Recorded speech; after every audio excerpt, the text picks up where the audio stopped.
Well, bago tayo pumunta dyan sa mga players na kung sino-sino pa from MPBL, well, the gesture itself of Commissioner and our kaibigan, Kenneth Dorendes, napakaganda. Wherein talagang pinapakita there is a harmony between the two leagues, no? Di ba?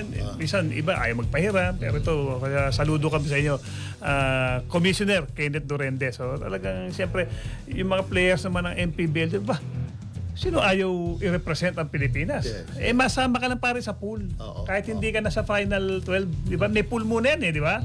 Okay, at ito mga nabanggit nila, okay, mga ano rin to mga napik din nito Pinatapos na yung mga kontrata nito sa sa kanya-kanyang mga mother team di ba? Okay, so at isang nandoon anak ko si Dave Ildefonso. Ayun. Pero itong mga ito, LJ. Okay yan, Gonzales, no? Will go soon. Former MVP to Okay, even si Larry Muyang nagkakapirma lang sa Converge. Okay, so ito lahat ng pinag-usapan na natin ito sa San Juan.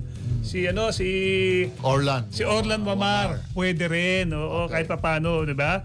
Maganda rin may tutulong yan. So, hindi naman natin basta-basta masabi na pwede. Tatawag yan. Tignan. Kung mabilis, makakapag-adjust, makakapag-adapt sa sistema na ni Coach Norman Black.